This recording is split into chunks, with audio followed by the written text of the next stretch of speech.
I was born in Sharpsburg on July 4th, 1925. My parents were immigrants from Poland. My father immigrated to the United States because they were looking for men to work at the steel mills. My mother and father, they had 5 boys.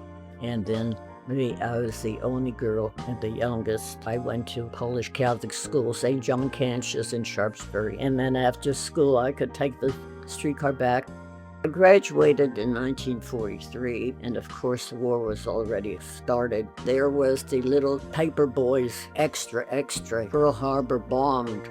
I couldn't join the service. My brother Eddie was already being drafted, and of course I was writing to him all the time, and I told him I wanted to join you. He say no. I worked at War Production Board in Pittsburgh and also attended Robert Morris Business School to study stenotype because I wanted to be a reporter. In the meantime, my sister-in-law had already joined the service, and when she went in, I said, I'm not staying home, I'm going too. I did not graduate from Robert Morris because I did not finish, the term. However, I was knowledgeable enough with it by that time that I was able to use it. My job was to take testimony from GIs who were being drafted. I wanted to go overseas. At that time, he says that their quota has already been filled for women overseas. They couldn't sign me up. He says, do you know any language? And I says, yes, I know Polish.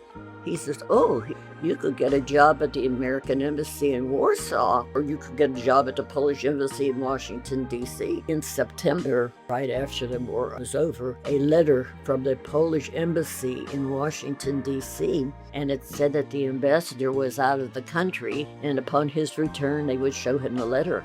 I never sent them a letter. He says, I know you didn't. I did. So here, that officer sent that letter to the Polish embassy telling them, we had a woman here who can speak the language. I'm sure you could use her. That was the best thing that happened to me in my life. And so there I stayed at the embassy for about 6 years. 16th Street, which is right, the third alphabet from the White House. That's when I came back to Pittsburgh. I got a job at the VA at Aspinwall. And then I read in the paper the Air Force was looking for personnel to work overseas, and I got the job.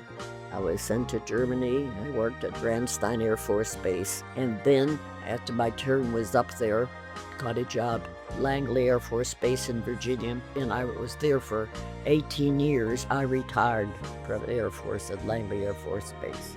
I always wanted to get to California, and I went out there. I never left. I mean, I just loved it. I have to tell you this because every time I go to a veterans breakfast, they always ask me, what do I owe my longevity to since I turned 100 on the 4th of July? I tell them, first of all, I said, I never married. And of course, that kills everybody. And in my spare time, all I did was play tennis and dance the polka. And here I am. Well, then, after 29 years in California, I moved back to Pittsburgh because by this time, my brother's gone, my sister-in-law's gone, our whole family's gone. I only have 3 nieces living here, so I thought I better move back close to them in case I get sick. Well, I've been here 15 years now, and I haven't been sick since.